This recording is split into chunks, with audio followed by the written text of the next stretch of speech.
একজন লোক তো খুব গালাগালিও দিয়েছে, বলে কেটে ভাসিয়ে দেবো জলে। তুমি রাম মন্দির বাবরি মসজিদ করছো, তো হিন্দিতে বলছিল, আর তোমাকে কেটে ভাসিয়ে দেবো, কাট কে পিস পিস করকে मैं गंगा में বাহা দুঙ্গা বলে আমাকে বলেছে আগে। নাম্বারটাও আমি নোট করে রেখেছি। কেউ মন্দির করবে, কেউ মসজিদ করবে, তাতে আমার কোনো আপত্তি নেই, ঠিক আছে, আমার কোনো আপত্তি নেই। মন্দির মসজিদ করুক, যে যার নিজের বিশ্বাসের জায়গা থেকে মন্দির মসজিদ নিশ্চয়ই করবে। সবসময় যে রিলিজিয়াস সেন্টিমেন্টটা ভোটের বাক্সে কনভার্ট হবে, নাও হতে পারে।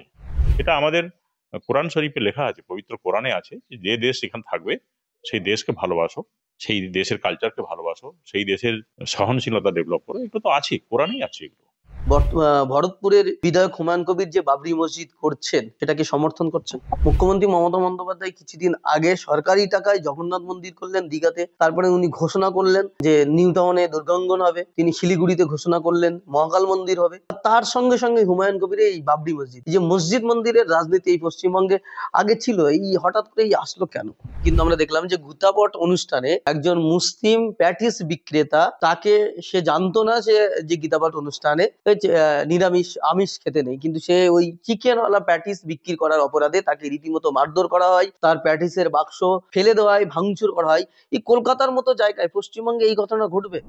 আমরা দেখেছি একটা পোস্ট সোশ্যাল মিডিয়ায় ভাইরাল হচ্ছে, যেখানে দেখা যাচ্ছে যে হুমায়ুন কবিরের বাবরি মসজিদের জন্য টাকা দেওয়ার জন্য ডক্টর হুমায়ুন কবিরকে অনেকে ফোন করছে। এটা নিয়ে অনেকে বিড়ম্বনায় পড়েছেন, আপনি নিজেও বিড়ম্বনায় পড়েছেন। এটা নিয়ে কি হয়েছিল বলে বলবেন? না, সেভাবে অর্থে বিড়ম্বনা নয়, যেহেতু আমরা রাজনীতি করি, বহু লোক ফোন করে আমাদের, নানান কথা বলে, তো সেগুলোতে যদি বিরক্ত না হয়, এখানেও খুব একটা বিড়ম্বনার কিছু নেই। নেমসেকের জন্য, যেহেতু আমার আর ওর নামটা একসঙ্গে ম্যাচ করে গেছে, সেটা ভেবেই আমাকে নানান লোক ফোন করছে আর কি। ইভেন একজন লোক তো খুব গালাগালিও দিয়েছে, বলে কেটে ভাসিয়ে দেবো জলে একদম। তুমি রাম মন্দির বাবরি মসজিদ করছো, তো হিন্দিতে বলছিল আর কি, তোমাকে কেটে ভাসিয়ে দেবো, তুমি কাট কে পিস পিস করকে मैं गंगा में বাহা দুঙ্গা বলে আমাকে বলেছে আগে। নাম্বারটাও আমি নোট করে রেখেছি। বাট পার্ট অফ লাইফ, এসব কিছু নয়। আর ফোন যে করছে সেগুলো হচ্ছে মানুষের আবেগ থেকে করছে, যে বাবরি মসজিদ নিয়ে একটা আবেগ মানুষের আগে থেকেই ছিল। কারণ এটা 1952-55 মানে সাল থেকে হয়তো চলে আসছে। একটা ডিসপিউট ছিল, 92-তে ওটা ভেঙে দিল। তারপর যে জাজমেন্টটা হলো, সেটা নিয়েও একটা বিতর্ক তৈরি হয়েছে। সব মিলিয়ে মুসলমানরা মনে করে যে বাবরি মসজিদটা এটা হিসাবে হয়নি। আহ, মানে লিগালিটি নিয়ে একটা কোশ্চেন তোলে, বলছে যে এটা বিশ্বাসের উপরে হয়েছে, এটা আইন মেপে বা আইনের চোখে সেভাবে দেখা হয়নি, আইনের নিক্তিতে তোলা হয়নি আর কি। তো সেটা নিয়ে একটা আবেগ ছিল, যেই বাবরি মসজিদ হবে বলেছে সঙ্গে সঙ্গে ঝাঁপিয়ে পড়েছে। এটা একটা যেমন আছে, তার সঙ্গে এখানে মুসলমান সমাজে কয়েকটা জিনিস নিয়ে ক্ষোভ হয়েছে, যেটা আমি নিজে সেটা বুঝতে পারি। আমি কয়েকটা গ্রুপের সঙ্গে যুক্ত, বা অনেক লোক আমাকে ফোন করে, যেটা খবর রাখি। তো সেইটাকে একটা হচ্ছে যে ওবিসি লিস্ট যেটা ছিল সেটা ওরা পাচ্ছে না, বহু হয়রান হচ্ছে মানুষের, এটা একটা ঘটনা। দ্বিতীয় হচ্ছে ওয়াকআপ, আর কিছু বঞ্চনার কথা বলছে, বিভিন্ন লোক বিভিন্ন রকম বঞ্চনার কথা বলছে। তো এই ক্ষোভ একটা, এইটা নিয়ে তিনটে ইস্যু নিয়ে, ওয়াকআপ, ওবিসি আর বঞ্চনা, এই তিনটা নিয়ে একটা ক্ষোভ, আর বাবরি মসজিদ নিয়ে একটা আবেগ। এই দুটোর সংমিশ্রণে সেদিন ক্রাউডটা হয়েছে, টাকা পয়সা যা দিচ্ছে সেগুলো সবই আবেগের কারণে। তো এটাই আছে, আর কিছু না, এত লোক যে এসেছে সেটাই মূল কথা। একটা একটা প্রশ্ন উঠছে, মানে আইপিএস হুমায়ুন কবির, প্রাক্তন আইপিএস ডক্টর হুমায়ুন কবির কি ভরতপুরের বিধায়ক হুমায়ুন কবির যে বাবরি মসজিদ করছেন সেটাকে সমর্থন করছেন? না, আমার ব্যক্তিগত সমর্থন অসমর্থনের কোনো ব্যাপার নেই, এটা আমি রিজার্ভ রাখছি। এটা আমার ওপিনিয়নটা আমি এখানে বলবো না। মুসলমানরা যেটা ভাবছে সেটাই আমি বললাম আপনাকে, যেটা আমি অ্যানালাইজ করে দেখেছি, যে কাজ করছে যে জিনিসটা সেটা করছে। এর ব্যক্তি হুমায়ুন কবির, আমি অন্য জিনিস চাই। কারণ আমি চাই যে মানুষ ভারতবর্ষে যদি মানে অ্যাজ এ নেশন, জাতি হিসাবে যদি অগ্রগতি করতে হয়, মন্দির মসজিদ তো আছেই, নিজের নিজের বিশ্বাসের জায়গা, কেউ মন্দির করবে, কেউ মসজিদ করবে, তাতে আমার কোনো আপত্তি নেই, ঠিক আছে, আমার কোনো আপত্তি নেই। মন্দির মসজিদ করুক, যে যার নিজের বিশ্বাসের জায়গা থেকে মন্দির মসজিদ নিশ্চয়ই করবে। কিন্তু ভারতবর্ষের যে নেশন যদি উন্নতি করতে হয়, তাহলে প্রপার শিক্ষা লাগবে, প্রপার স্বাস্থ্য থাকতে হবে, প্রপার সুষম খাদ্য লাগবে মানুষের জন্য, কর্মসংস্থান লাগবে, এবং আপনার লাগবে, শিল্পায়ন লাগবে। মানে কর্মসংস্থান করতে গেলে শিল্পায়ন করতে হবে। এই সমস্ত জিনিসগুলো আমার কাছে বেশি ইম্পর্টেন্ট। মন্দির মসজিদ তো হতেই থাকবে, এরা তো মানুষের বিশ্বাসের ব্যাপার, ফেথের ব্যাপার। তো এগুলো আমার কাছে বেশি ইম্পর্টেন্ট, মন্দির মসজিদও ইম্পর্টেন্ট। আরেকটা বিষয় যেটা উঠছে, যে পশ্চিমবঙ্গের রাজনীতিতে এরকম মন্দির মসজিদের রাজনীতি ছিল না, হঠাৎ করে এই মন্দির মসজিদের রাজনীতি এসছে। মুখ্যমন্ত্রী মমতা বন্দ্যোপাধ্যায় কিছুদিন আগে সরকারি টাকায় জগন্নাথ মন্দির করলেন দীঘাতে, তারপরে উনি ঘোষণা করলেন যে নিউ টাউনে দুর্গাঙ্গন হবে, তিনি শিলিগুড়িতে ঘোষণা করলেন মহাকাল মন্দির হবে। আর তার সঙ্গে সঙ্গে হুমায়ুন কবিরের এই বাবরি মসজিদ, এই যে মসজিদ মন্দিরের রাজনীতি এই পশ্চিমবঙ্গে আগে ছিল, এই হঠাৎ করে এই আসলো কেন? মন্দির মসজিদকে তো মানুষ নিজেরই ধর্মস্থান একটা আছে, সেগুলো তো তৈরি করছেই, বরাবরই ছিল। হয়তো সুপ্তভাবে ছিল, হয়তো একটু এখন যেহেতু আহ, সামনে ইলেকশন আসছে সেই জন্য হয়তো একটু প্রকট হচ্ছে, কারণ একটা দল লাগাতার ভাবে তারা হিন্দুত্বকে প্রচার করে যাচ্ছে এবং মুসলমানদের তাদেরকে ডিমিনিং করছে। তো সেই সব কারণে একটা পরিবেশ তৈরি হয়েই ছিল। তখন এটাতে একটা ইগনাইট করেছে, হ্যাঁ, বাবরি মসজিদটাকে একটা ইগনাইট করেছে, তো সেন্টিমেন্টটা ভাগ করার চেষ্টা হয়েছে এখানে, এটা রিলিজিয়াস গ্রাউন্ডে। তার প্রতিফলন ভোটে কতটা পড়বে সেটা সময় বলতে পারবে, কারণ সবসময় যে রিলিজিয়াস সেন্টিমেন্টটা ভোটের বাক্সে কনভার্ট হবে নাও হতে পারে। মানে একটা পার্টি হয়তো তৈরি হলো, তারপর সে কার কার সঙ্গে অ্যালায়েন্স করছে সেটা দেখবে, সেই লোকগুলো কতটা নির্ভরযোগ্য বা বিশ্বাসযোগ্য সেটা দেখবে, তারপরে কতখানি ভাবে তারা প্রচার করতে পারছে, কতখানি তাদের এজেন্ডা গুলোকে এগিয়ে নিয়ে যেতে পারছে। আর মানুষের ক্ষোভ, যেটা মুসলমানদের ক্ষোভ যেটা বললাম ওয়াকাফ ওবিসি আর কিছু বঞ্চনা নিয়ে, সেইটা যে লোকটার উপরে তারা নির্ভর করতে মানে করতে চাইছে তার কাঁধটা যথেষ্ট চওড়া কিনা বা তাকে নির্ভর করা যায় কিনা সেটা ভেবে দেখবে, অ্যাসেসমেন্ট করে দেখবে। দুটো তো রাস্তা তো দুটো আছে। এক হচ্ছে আমি যার সঙ্গে ছিলাম তার সঙ্গে থাকবো, তাকেও বলবো, তার কাছে চেঁচাবো, তার উপরেই রাগ দেখাবো, তার উপরে অভিমান দেখাবো যে আমার এটা হয়নি, এটা হয়নি, এটা হয়নি, ঠিক আছে, এগুলো আমরা করতে হবে। একটা হচ্ছে সেইটা একটা ব্যাপার আছে, আরেকটা হচ্ছে আমি অন্যের উপরে ভরসা করতে যাচ্ছি, যে যার উপরে আমি ভরসা করতে যাচ্ছি তার নির্ভরযোগ্যতা কতটা, তার সেটা পরিমাপ করেই মানুষ একটা সিদ্ধান্ত নেবে। সেই জন্য এখনই কিছু বলা যাচ্ছে না, টাইমটা গেলেই তখন বোঝা যাবে যে অ্যাকচুয়ালি কি হচ্ছে। এটা আরো আগে পার্টি তৈরি হোক, তারপরে সে তার অ্যালায়েন্স তৈরি হোক, তার অন্যান্য জিনিস, তো লোগো তো মনে হয় পাবে না, কারণ তো শর্ট টাইম আছে। তো সব মিলিয়ে একটা জিনিস এখনই থেকে বলে অ্যাসেসমেন্ট করার কোনো মানে হয় না, অর্থহীন, বোকার মতো হয়ে যাবে, আর একটু সময় লাগবে। আপনি যেমন ওবিসির কথা বলছেন, আমরা দেখেছি রিসেন্ট কলকাতা পৌরসভায় যে নিয়োগ হয়েছে ইঞ্জিনিয়ার, সেই নিয়োগে দেখা যাচ্ছে ওবিসি এ তালিকায় যে 5 জন নিয়োগ হয়েছে, সেই 5 জনের মধ্যে একজনও মুসলিম নেই। আগের ওবিসি এ পাঁচজন আর 58 দেখলাম। না, 5 জন ওবিসি এ বলছি। ওবিসি এর মধ্যে যে 5 জন আছে, সেই 5 জন একজনই মুসলিম নেই। অথচ আগের যে ওবিসি তালিকা ছিল, ওবিসি এ থাকলেই মানে মুসলিম ম্যান্ডেটারি ছিল। এই যে বঞ্চনা, এটা কিভাবে দেখছেন? না, আমি তো বললাম এটা নিয়ে ক্ষোভ তো আছেই। তো আমি মিডিয়াতে, সোশ্যাল মিডিয়াতে, বিভিন্ন লোকের ফোনের মাধ্যমে এগুলো পাচ্ছি বলেই তো এই কথাটা বলছি, তাই না? আমি তো বলছি এগুলোর উপর বেসিস করেই। আমি তো নিজে বঞ্চিত নয়, আমার পরিবারের কেউ বঞ্চিত নয়, আমরা তো ওবিসি নয়, আমরা ওবিসি নয়, আমাদের সময় ছিলই না কনসেপ্ট, আমরা যখন পড়াশোনা করেছি তা এটা ছিলই না। আর আমার বাড়িতে কারো ওবিসি লাগবে না, ঠিক আছে। ক্ষোভ আছে মানুষের মধ্যে, তৈরি হচ্ছে, এটার জন্যই তো বললাম যে ক্ষোভটা তৈরি হচ্ছে। দল কি এই এই বিষয়ে সজাগ হবে, আপনার দল? সেটা জানি না। দেখুন, আমাকে দলের তো কোনো জায়গাতে আমি না মুখপাত্র আছি, না আমার কোনো দায়িত্ব দেওয়া আছে, কিছু না। আমি আমার একটা বিধানসভার এমএলএ, ডেবরা বিধানসভাতে আমি রাজনীতি করি, অন্য জায়গাতে আমি রাজনীতিটা করি না। এবার আমি যখন ওখানে যাচ্ছি, ওখানে যেরকম যেরকম প্রশ্ন আসছে মানুষের উত্তর সেভাবে আমি আমার মতো করে দিচ্ছি। যে আমি না পলিসি মেকিং এ আছি, না অন্য কোথাও কোনো জায়গাতে আছি, ঠিক আছে। আপনি তো একজন বিধায়ক, দলকে জানান, এইসব বিষয়ে জানাতে পারেন। না, আমার কাছে আমার স্কোপ কোথায় আছে জানাবার? আমাদের তো স্কোপ নেই সেভাবে জানাবার। দল তো নিশ্চয়ই তার নিজের নিজের অ্যাসেসমেন্ট করছে। দেখুন, দল একটা তৃণমূল কংগ্রেস দীর্ঘদিনের দল, 98-এ তৈরি হয়েছে 1 জানুয়ারি। তারপর থেকে প্রায় 30 বছর হতে যাচ্ছে। দল ক্ষমতায় আছে, দীর্ঘদিন হয়ে গেছে, 15 প্রায় 15 বছর তো হতে গেল, 14 বছর প্লাস সময় হয়ে গেছে। এবার তারা নিশ্চয়ই তাদের সেই ইয়েটা আছে, বোঝার ক্ষমতা আছে, বোধ শক্তি আছে, তারা নিশ্চয়ই তারা অ্যাসেসমেন্ট করবে। সব জিনিস নিয়ে অ্যাসেসমেন্ট করে, এখানেও অ্যাসেসমেন্ট হবে। একটা বিষয় যে অকাব নিয়ে আপনি বললেন, যেটা বাস্তব কথা, দেখা যাচ্ছিল যে অকাব নিয়ে কলকাতায় ব্রিগেড একটা সমাবেশ করার কথা বলেছিল মুসলিম সংখ্যালঘু সংগঠনগুলি, মুসলিম সংগঠনগুলি। কিন্তু সেই সমাবেশে রীতিমতো বাধা পড়ে, রাজ্য সরকারের প্রশাসনিক সহযোগিতা পাওয়া যায়নি, এবং সেনারও মাঠ পারমিশন দিইনি প্রথমত।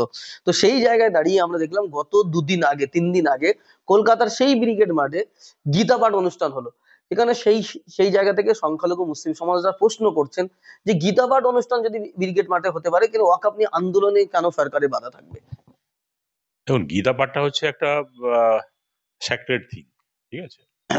গীতা একটা ধর্মগ্রন্থ এবং সনাতন ধর্মের একটা মহান ধর্মগ্রন্থ। তো সেখানে একটা ধর্মীয় আচার হচ্ছে, সেটাকে হয়তো পুলিশ মনে করেছে এটা বাধা দেওয়ার কোনো যুক্তি নেই, লজিক নেই। আর আন্দোলন বিক্ষোভ একটা অন্য জিনিস। ওয়াকফ একটা জিনিস, ওয়াকাফের কে কেন্দ্র করে যে আন্দোলন বিক্ষোভ সেটা ডিফারেন্ট জিনিস। সেটা যারা পুলিশ আছে বা যারা এটা নিয়ে মতটা নিয়েছে সেটা তারা অ্যাসেসমেন্ট করেছে বা অ্যানালাইসিস করেছে যে এটা নিয়ে কোনো গন্ডগোল হবে না, এটা নিয়ে গন্ডগোল হতে পারে। ওদের অ্যাসেসমেন্টের উপরে ছেড়ে দিতে হবে এটা আপনাকে। কিন্তু আপনি যে যাতে অ্যাসেসমেন্ট, অনেকে আবার অনেক সময় দেখুন অনেকে পারমিশন পায় না, দেয় না, অনেক সময় পুলিশের অ্যাসেসমেন্ট হয়তো ঠিক হলো না বা প্রশাসনের অ্যাডমিশন ঠিক হলো না, তখন হাইকোর্টে গিয়ে অর্ডার নিয়ে আসে। অনেকে তো হাইকোর্টে গিয়ে বিভিন্ন সময় অর্ডার নিয়ে আসে না, বিভিন্ন জায়গায় মিটিং মিছিল এটা ওটা জমায়েত ফমায়েত এগুলো সব নিয়ে আসে। যদি আমাদের মনে হয় যে না অ্যাডমিনিস্ট্রেশনের কাছে পাওয়া যাচ্ছে না, পুলিশের কাছে সঠিক বিচার পাওয়া যাচ্ছে না, কোর্ট ইজ ওপেন, কোর্ট খোলা আছে, সেখানে যান, গিয়ে ওখানে আপনি লড়াই করুন, যে আপনার যুক্তি দিয়ে বোঝান যে আমাকে কেন পারমিশন চাইছি, আমি কি দরকার আছে, নিশ্চয়ই পাবে। আপনি পুলিশের অ্যাসেসমেন্টের কথা বললেন, কিন্তু আমরা দেখলাম যে গুতাপট অনুষ্ঠানে একজন মুসলিম প্যাটিস বিক্রেতা, তাকে সে জানতো না সে যে গীতাপাঠ অনুষ্ঠানে নিরামিষ আমিষ খেতে নেই, কিন্তু সে ওই চিকেনওয়ালা প্যাটিস বিক্রি করার অপরাধে তাকে রীতিমতো মারধর করা হয়, তার প্যাটিসের বাক্স ফেলে দেওয়া হয়, ভাঙচুর করা হয়। এই কলকাতার মতো জায়গায় পশ্চিমবঙ্গে এই ঘটনা ঘটবে?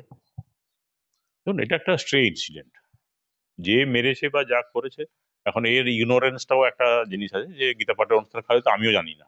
ইনফ্যাক্ট যে গীতা পাঠ করার সঙ্গে চিকেন খাওয়ার যে যাবে না গীতা পাঠের সময়, বা গীতা পাঠের অনুষ্ঠানের কাছাকাছি চিকেন বিক্রি করা যাবে না, এটা আমার আইডিয়া, আমার নিজেরও আইডিয়া নেই।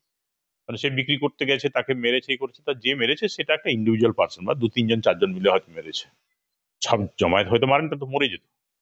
তো তাদের বিচার হবে, তাদের কমপ্লেন দিলে, অভিযোগ পেলে পুলিশ নিশ্চয়ই সেটা খতিয়ে দেখে তার আইন অনুযায়ী ব্যবস্থা নেবে। সে এটা তো বল অন্যায় একটা। আর সে বলছে যে আমার নাম যখন শুনলো, আমার নাম মুসলিম নাম শুনেই আরো বেশি মারধর। ওই পশ্চিমবঙ্গ কলকাতায় এই ঘটনা ঘটছে। এইটা একটা বিভাজনের রাজনীতির কারণে হয়েছে। যে আপনি দেখুন, যখন থেকে বিজেপি ক্ষমতায় এসেছে 14 সাল থেকে, প্রথম থেকে আপনি যদি দেখেন, তাহলে দেখুন প্রথমে শুরু হয়েছিল গৌরক্ষা দিয়ে, গৌরক্ষা বাহিনী তৈরি হয়ে গেল, পাড়ায় পাড়ায় গৌরক্ষা বাহিনী, তারা গরু আহ নিয়ে যেতে দেবে না, গরুর মাংস নিয়ে যাচ্ছে বলে সন্দেহ করে অনেককে পিটিয়ে মেরে দিয়েছে, হয়তো গরুর মাংস নেই সেখানে, পিটিয়ে মেরে দিয়েছে। এটা তো ঘটনাগুলো ঘটেছে।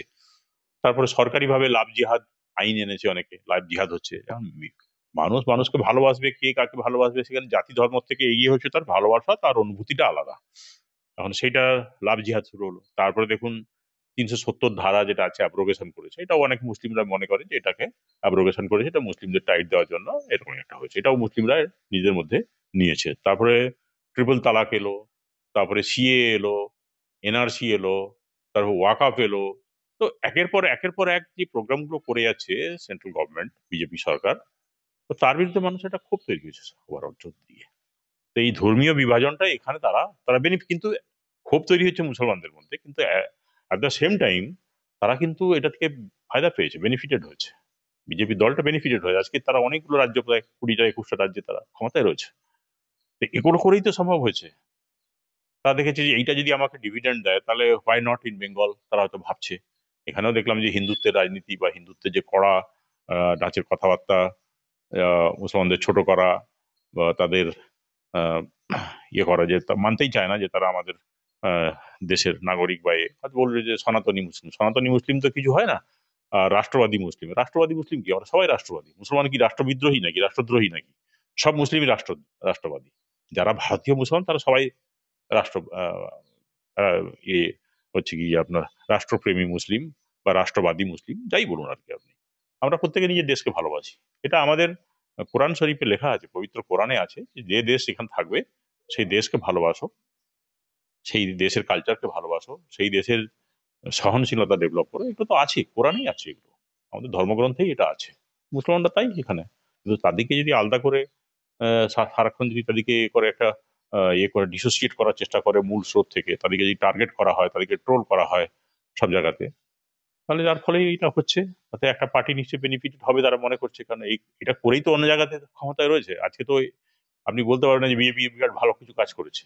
তা তো ডেমোক্রেটিক্যালি কাজ করেনি, তা তো দুটো লোক, ডেমোক্রেসি বলতে তাদের দুটো লোক, একটা আম্বানি একটা আদানি, এই তো দুটো তিনটে লোককে নিয়ে ওরা ওদের কারবার। সব জমি দিয়ে দিচ্ছে, এয়ারপোর্ট দিয়ে দিচ্ছে, বন্দর দিয়ে দিচ্ছে, এ বিক্রি করে দিচ্ছে, ওই দিয়ে দিচ্ছে, সব দেখবেন যে ওই আদানি।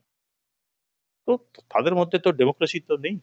তাদের ডেমোক্রেসি সেই একটা জায়গাতেই কনসেন্ট্রেটেড, দু তিনটা লোকের মধ্যেই ডেমোক্রেসি। সেই গুজরাট লবি, উত্তরপ্রদেশে রাস্তা তৈরি হবে, উত্তরপ্রদেশে ব্রিজ তৈরি হবে, উত্তরপ্রদেশে যা হবে সে দেখবেন সব গুজরাট থেকে লোক নিয়েছে করছে। তো এটা দেখা যাচ্ছে, কিন্তু মানুষ বলছে যে আমি তো অনেক ভক্তকে দেখেছি, এখন একটা ভক্ত তৈরি করেছে, একটা গ্রুপ তৈরি হয়েছে। তা বলছে যে আমাকে যদি 500 টাকা লিটারও পেট্রোল তৈরি করতে হয় তাও আমি ওকেই ভোট দেবো।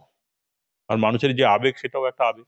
কি করবো, আমরা মানুষকে যথেষ্ট শিক্ষায় শিক্ষিত করতে পারিনি। আমার কাছে প্রায়োরিটি হচ্ছে যে প্রপার শিক্ষা, প্রপার স্বাস্থ্য, প্রপার শিল্পায়ন, প্রপার কর্মসংস্থান, এগুলো আমার কাছে বেশি ইম্পর্টেন্ট, ধর্মের থেকে অনেক বেশি আমার কাছে।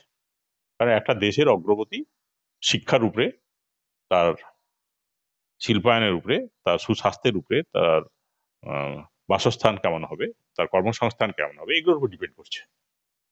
আর মন্দির মসজিদ তো নিশ্চয়ই তৈরি করবে মানুষের ফেথ, এটা বিশ্বাস করবে, সে তার নিজের নিজের জায়গায় প্রত্যেকে করবে, অসুবিধা কি আছে?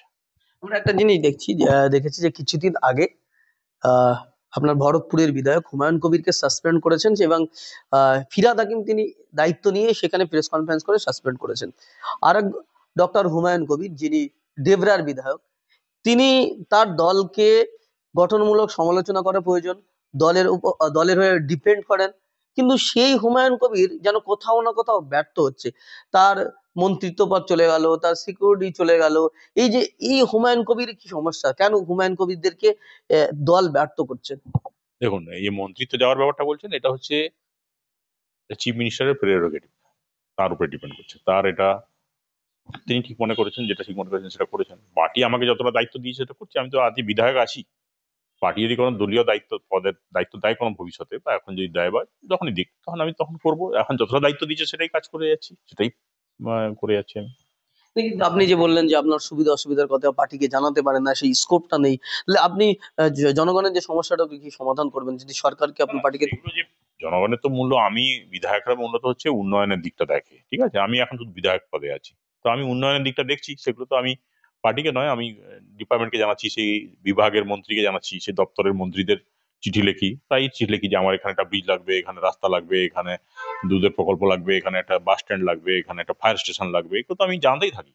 আমি খুব এগুলোতে কার্পণ্য করি না। আমার যা যা রিকোয়ারমেন্ট আছে সেগুলো আমি সারাক্ষণ সেই নির্দিষ্ট দপ্তরগুলোতে আমি পাঠাতে থাকি লিখে লিখে। আমার কারণ কাজটা হচ্ছে, একটা বিধায়কের কাজ হচ্ছে উন্নয়নের কাজ করা।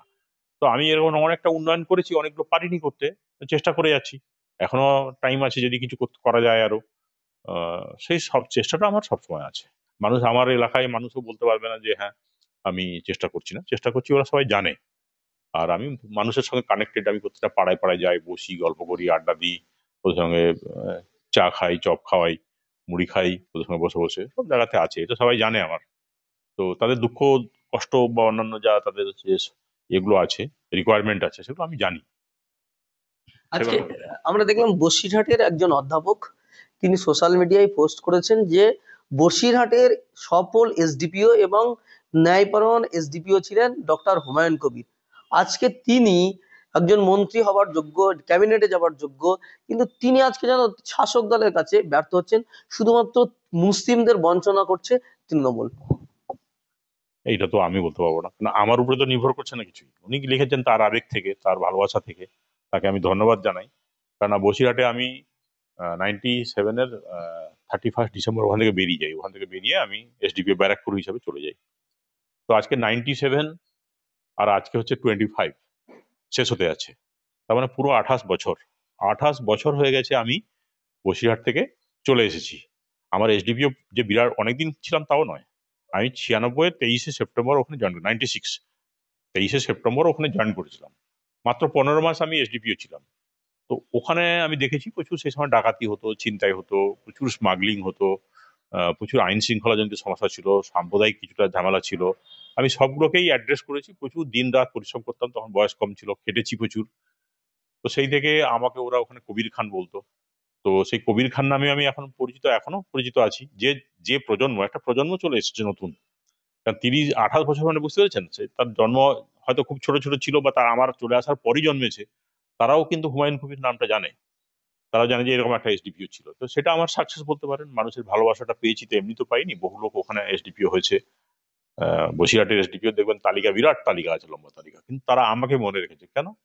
আমি ওদের সঙ্গে থেকে কাজ করেছি, মানুষকে নিয়ে কাজ করেছি, মানুষের সঙ্গে, মানুষের জন্য কাজ করেছি। সেটাই হয়তো ওদের মনে গেঁথে গেছে, আমার কাজের ধারাটা বা প্যাটার্নটা। সেই জন্য তারা এইসব কথা বলছে আমার জন্য, সবসময় তারা ভালো চায়। তাদের, আমি বসিরহাটের লোকের প্রতি সত্যিই আমি ভীষণ কৃতজ্ঞ যে তারা আমাকে এখনো আজকেও আমি বসিরহাট যাব, পাদুরিয়াতে যাব, আমাকে একটা সামাজিক জলসায় তাকে ডেকেছে। তো সেখানে আমি ধর্মের কথা বলবো, আমি যেটুকু জানি, আমার তো ধর্মীয় নলেজ খুব কম, তো যেটা ধর্মের কথা, মানুষের উন্নয়নের কথা, কিভাবে ডেভেলপ করা যায়, আমাদের সোসাইটিকে ডেভেলপ ইমপ্রুভ করা যায় কি করে, সেগুলো কথাগুলো বলবো। আর শেষ প্রশ্ন যেটা আপনার কাছে করব, হুমায়ুন কবির নতুন দল খুলছেন, উনি বলছেন আমার লড়াই তৃণমূল এবং বিজেপির বিরুদ্ধে, বাকি সমস্ত ধর্মনিরপেক্ষ দলকে ডাকছেন। সেখানে শুধু দলকে নয়, তিনি বিশিষ্ট ব্যক্তি যারা আছেন, যারা সমাজে কাজ করতে চায়, দায়িত্বশীল ভূমিকা নিয়ে, সেখানে সবাইকে ডাকছেন। আপনি কি তার সঙ্গে যাবেন? না না, আমি তো একটা দল করি, আমার দল তৃণমূল কংগ্রেস। তো তার যদি লড়াই তৃণমূলের বিরুদ্ধে হয়, তাহলে সেটা লড়াইটা আমার বিরুদ্ধেও, আমি কি করে যাব? সেটা তো যারা যারা দল চালায়, যারা জন্মের হত্যাকর্তা বিধাতা, যারা তৃণমূল বা বিজেপি নয় আর কি, এদের দলকে ডাকছে, তো তো তারা ঠিক করবে যে ওই দলে যাবে কি যাবে না। তার আহ্বান একটা থাকবেই, সাড়া একটা দেবে কিনা। এবার সাড়া দেবে কিনা, যাকে ডাকছে, যাদের ডাকছে, তারা ঠিক করবে, তাই না? এই কথা। আমি তো একটা দলের বিধায়ক, আমি, সে তো আমার দলের বিরুদ্ধেই যার মানে লড়াই, সেখানে আমার যাওয়ার প্রশ্নই আসে না। ঠিক আছে, থ্যাংক ইউ।